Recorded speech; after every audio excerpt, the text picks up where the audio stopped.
2026 estamos y la prédica de hoy se llama Sus palabras son puesto en nosotros. Oramos para continuar. Padre bendito, gracias Señor por este día. Estamos aquí reunidos en tu nombre, Señor, pidiéndote que seas tú, Señor, quien nos guíe y quien hable, Padre.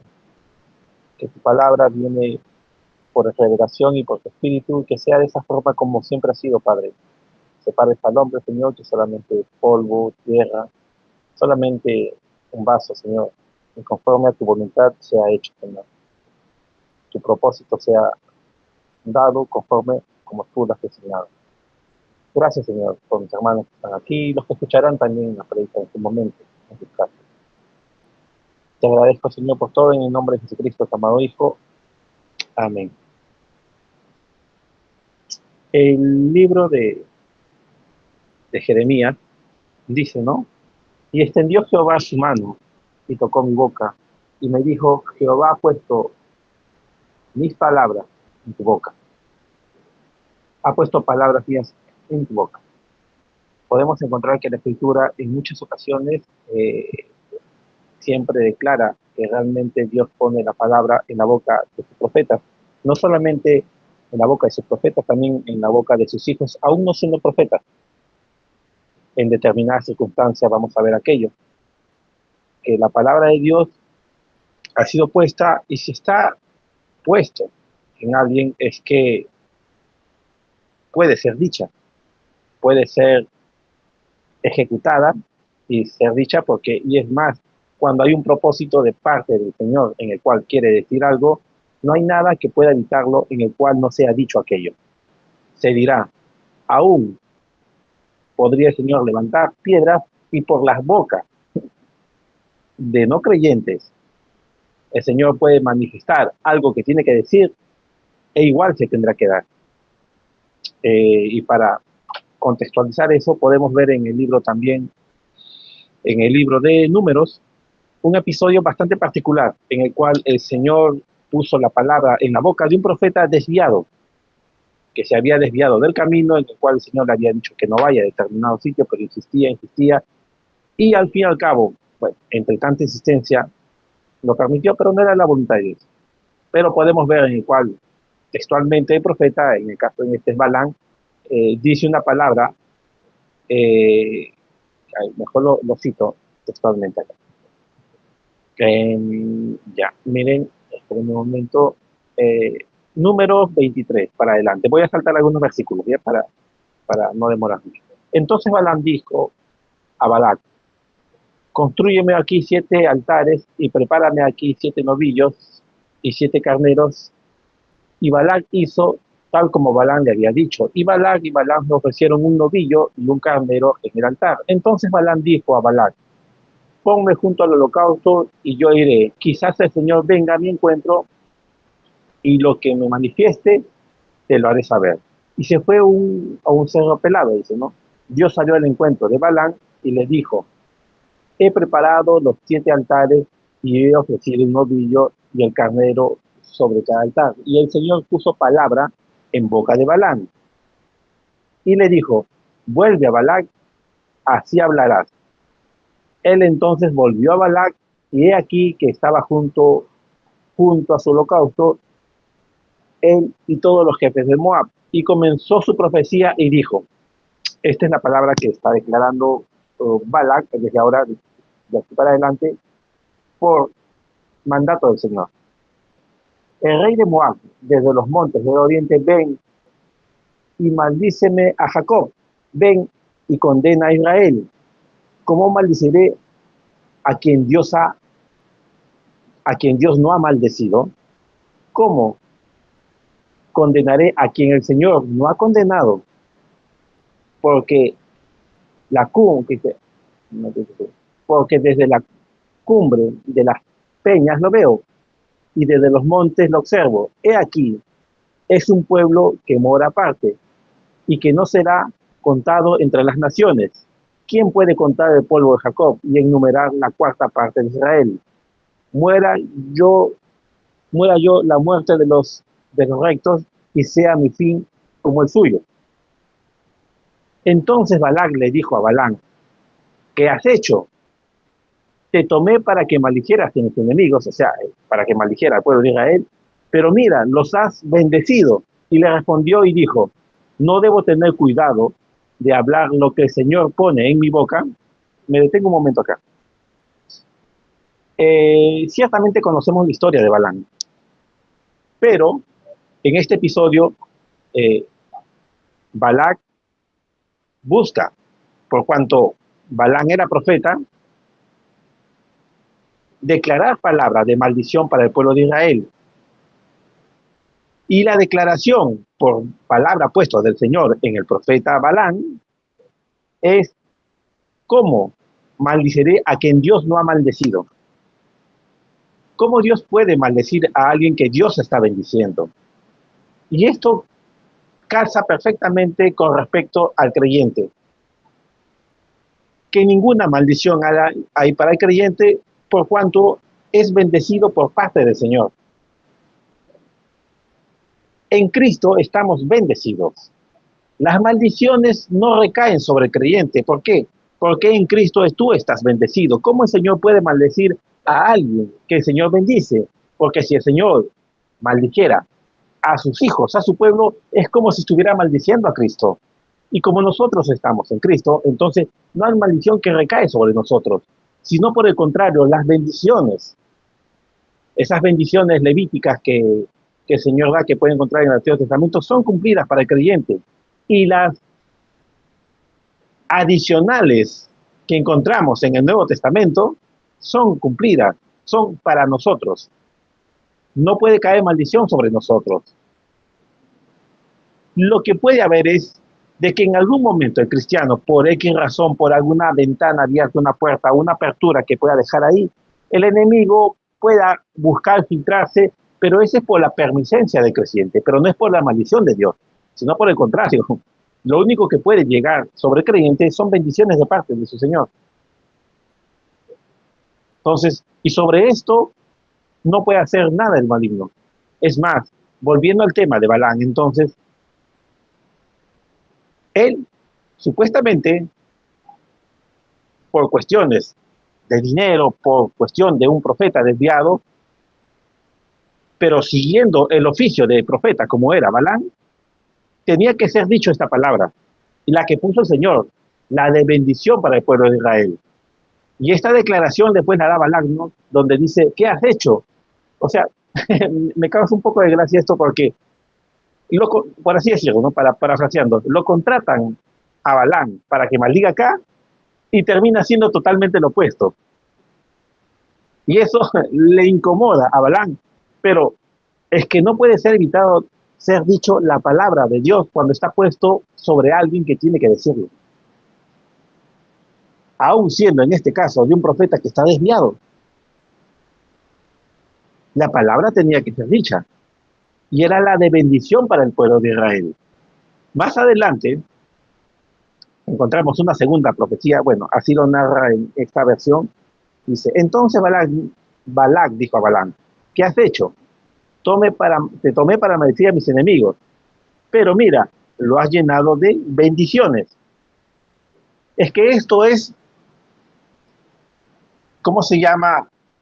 Sucede totalmente lo opuesto. Cuando el enemigo busca maldecir al pueblo de Dios, sucede totalmente lo contrario. Porque el Señor dice: maldeciré a los que te maldicen y bendeciré a los que te bendicen. La maldición cae sobre aquellos que ejecutan y dicen aquello para maldecir al creyente o maldecir al pueblo de Israel en este caso, en este episodio. Pero no, para el pueblo de Israel recayó bendición de parte de Dios, porque era su pueblo escogido.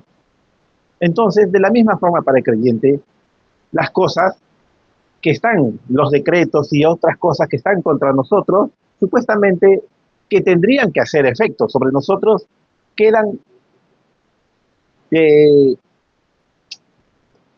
quedan consumidos, claudican desde el momento en el cual Cristo toma todos nuestros pecados y es crucificado, juntamente con él somos crucificados.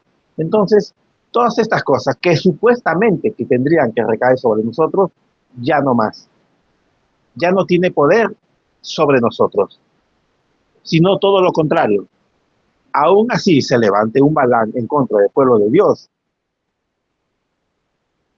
y el Señor tendrá que utilizar, poner palabra en su boca para que sea decretado algo de bendición, lo tendrá que hacer, por cuanto el Señor es poderoso y el Señor puede utilizar mecanismos y medios para que sea declarado algo que tiene que decir. Más vuelvo al texto. Balán le dijo entonces, te ruego que vengas conmigo a otro sitio desde donde podrás verlos, aunque solo verás los extremos de ellos y no verás a todos los de allí, y ahí maldiciré, que se maldícenlo. Estaba diciendo, ahora te voy a dar una oportunidad para que me maldigas de nuevo a este pueblo. Y vamos a ver qué sigue. Lo llevó al campo de Sofín, sobre la cumbre de Pisga, y edificó 7 altares, y edificó un novillo y un carnero en el altar, y le dijo a Balac, ponte aquí junto a tu holocausto mientras voy allá a encontrarme con el Señor. El Señor salió al encuentro de Balac y le puso palabra en su boca, otra vez, y le dijo, vuelve a Balac y así le dirás.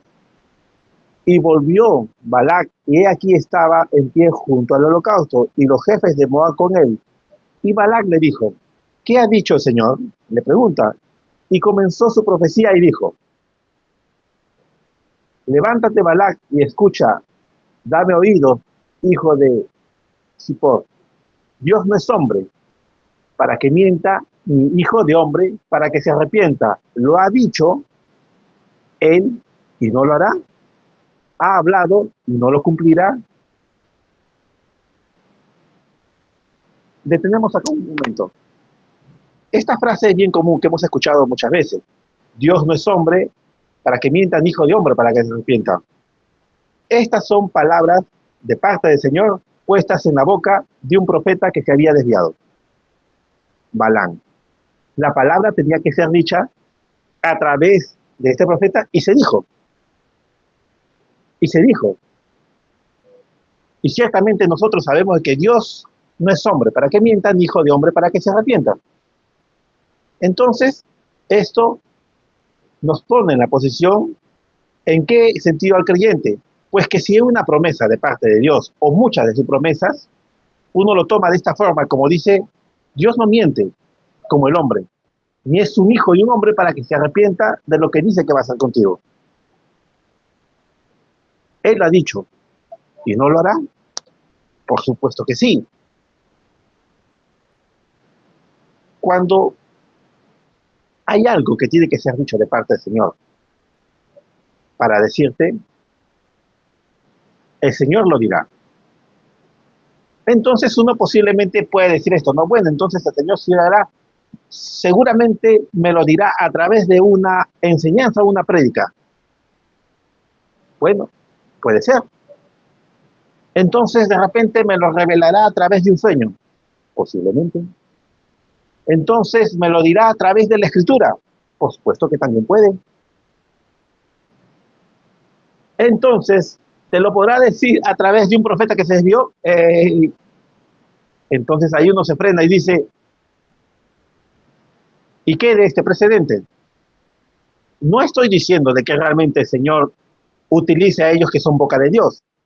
Lo que pasa es de que Dios es tan soberano que Él puede decir algo con quien quiere decirlo y eso no lo está probando a la persona. No le está probando su carácter o le está dando la aprobación, simplemente está siendo un instrumento para hacer dicho algo, que es muy distinto. La aprobación viene cuando es pesado los corazones. Entonces, si podemos avalar y son pesados su corazón, definitivamente le faltará, será hallado que falta de peso, por el cual será reprobado por parte de Dios por su corazón. Pero si el Señor tenía que utilizar este instrumento para hacer dicho algo y darle una palabra de bendición para el pueblo de Israel, lo tendrá que hacer y será dicho. De la misma forma. Entonces, el creyente tiene que estar presto a saber cuándo está hablando el Señor. Cuándo verdaderamente está hablando el Señor. ¿Qué dice? Más adelante dice, mira, he recibido orden de bendecir y él ha bendecido. Yo no puedo anular, ¿qué dice? A ver, acá está hablando el profeta Balaam, dice, mira, le está diciendo a Balac, he recibido orden de bendecir. Si él ha bendecido, o sea, hablando para en referencia a Dios, dice, yo no lo puedo anular. Él ha observado iniquidad en Jacob, no ha visto malicia en Israel. No ha observado iniquidad en Jacob, ni ha visto malicia en Israel. Está en el Señor su Dios, y el júbilo de su rey está en él. Dios lo saca de Egipto, y para como los cuernos del búfalo, porque no hay agujero contra Jacob. El mismo Balaam está declarando, mira, le está diciendo a Balaam, que Dios no ha observado ninguna iniquidad en su pueblo. Dice, yo he recibido una orden de bendecir y no lo puedo anular. O sea, si hay una orden de parte de Dios, de las bendiciones, de las promesas de Dios, del favor y la gracia y misericordia de Dios para con su pueblo, para con sus hijos, eso no puede ser anulado. Porque si no es dicha por parte de los que están calificados y aprobados para ser dicho, entonces, y se tiene que decir esto, tendrá que ser dicho por aquellos por el cual el Señor simple quiere utilizar un instrumento tal, aún no siendo aprobado. Es que la soberanía de Dios pasa por encima de la apreciación personal y el prejuicio personal que pueda tener uno para cómo debe de obrar Dios. Porque uno puede calificar de esta forma. Humanamente nosotros podemos decir, no, de parte de aquí no. Y el Señor, de parte de eso, dice y habla. Y termina siendo palabra de Dios. Pero como la mente, el corazón está sesgado y tiene una idea prejuzgando, entonces dirá, no, pero si este no es que sea de parte, sino simplemente fue un instrumento en ese momento porque el Señor tenía que decir algo, que no está validando a la persona o al que está desviado. Lo que está validando es su mensaje de bendición y lo que estaba siendo dicho en este momento. ¿Acaso Dios es hombre para que mienta? No. ¿Hijo de hombre para que se arrepienta? Tampoco. ¿Acaso lo que dice no lo hará? Por supuesto que lo hará. ¿Ha hablado y no lo cumplirá? Lo cumplirá. Entonces, vemos de que la palabra de Dios, cuando es puesto en la boca de alguien, tiene que ser dicha y no puede ser revocada. Las promesas que son palabras de Dios no pueden ser revocadas. Solo tienen una función, que tienen que ser cumplidas. Isaías 59:21 dice, y mis palabras que puse en tu boca no faltarán de tu boca ni de la boca de tus hijos. Miren, esto se extiende generaciones. Las promesas o la palabra de Dios puesto en la boca de Isaías le está diciendo, no solo a ti, esto va a alcanzar hasta tus hijos. Y recuerden de que esto se extiende, las bendiciones de Dios se extienden a nosotros, nuestros hijos y nuestras generaciones. Pero, si está puesto en la boca, es porque tiene que ser expresada. No es una palabra muda, es una palabra dicha. En Éxodo dice, ahora pues, ve y yo estaré con tu boca y te enseñaré lo que hayas de hablar. Éxodo 4:12. Que dice, yo estaré en tu boca y te enseñaré lo que hayas de hablar. Ahora, vemos que en ese momento, es que el que va a decir una palabra de parte de Dios, no necesariamente sabe lo que va a decir en ese momento. Es que sí es puesto en ese momento, porque el Señor en el Nuevo Testamento menciona, dice que cuando serán llevados y serán, bueno, no recuerdo textualmente, pero donde menciona, no se preocupen qué dirán, porque el Espíritu hablará por ustedes en ese momento. En ese momento será puesto la palabra del Señor en la boca del creyente, de su hijo, para ser dicha. No es que este hijo de Dios tenía ya todo un panfleto estructurado para saber decir algo en su defensa, en lo absoluto, porque tenía que ser dicho en ese momento y el Espíritu mismo lo llevará a decir algo. Entonces, ese es el poder de la palabra de Dios. Veamos qué más dice aquí la Escritura. A ver, en Jeremías 5:14, ¿no? Por lo tanto, así dice el Señor, Dios de los ejércitos, por cuanto han hablado esta palabra, he aquí, pongo mis palabras en tu boca por fuego, y a este pueblo por leña, y los consumirá. El poder que tiene la palabra de Dios y cuando es puesto y cuando tiene que ser declarada. Y cuando algo tiene que ser dicho, pues será dicho. Y si hay una bendición de parte de Dios ahí y un compromiso de Dios, entonces esto no puede ser revocado.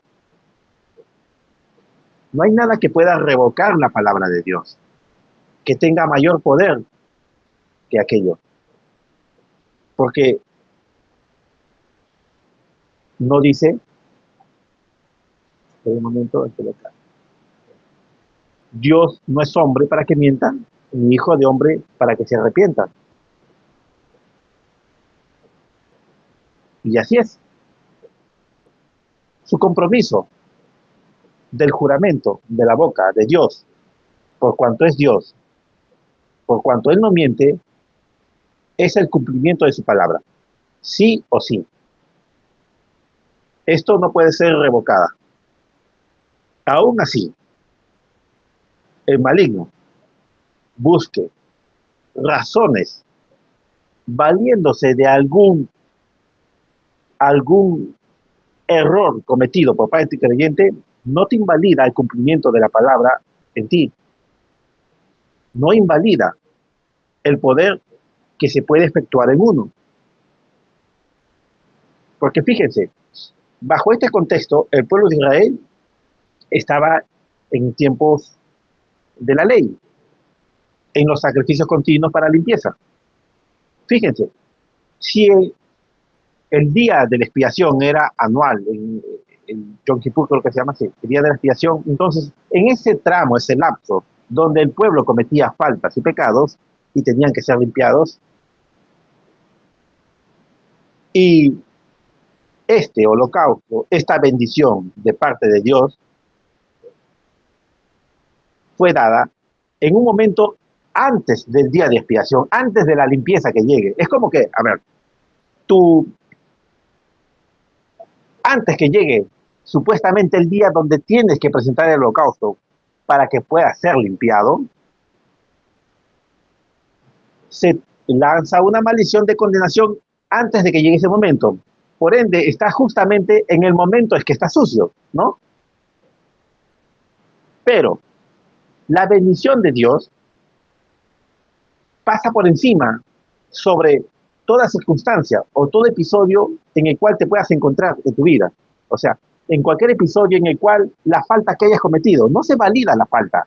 Dios no aprueba aquello. Pero Dios no te juzga ni deja de cumplir su promesa porque tú cometiste la falta. Porque sea Dios veraz y el hombre mentiroso. Y Dios, por juramento, por Él mismo, Él lo hace. Entonces, alcanzamos las bendiciones de Dios que no pueden ser revocadas independiente del error que hayas cometido.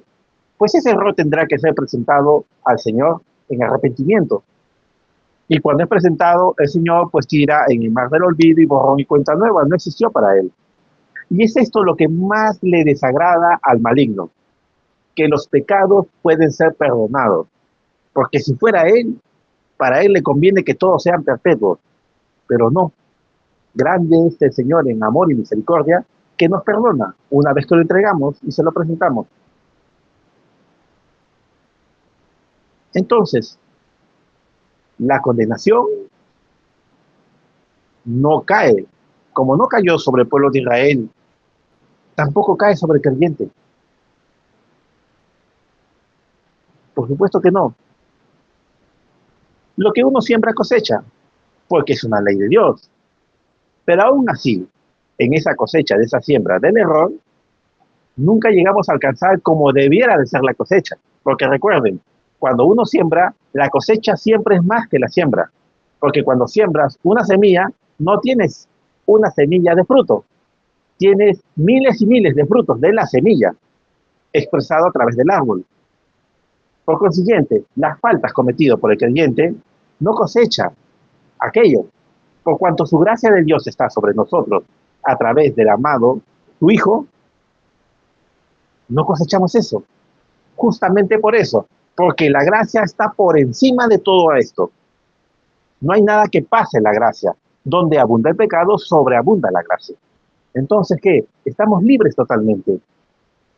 Y como sus palabras han sido puestas en nosotros, yo escribiré mis leyes en sus corazones y en sus mentes.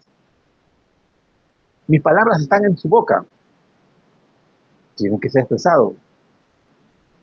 Es exactamente lo que nos toca a nosotros. Expresar la palabra de Dios para que puedan ser concretadas.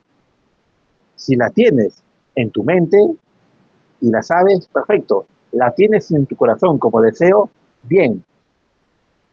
Y si esto ya salió de tu boca para ser dicha, pues simplemente dirla. Porque si es puesto por el Señor en la boca de uno, tiene que ser expresado y no puede ser evitada.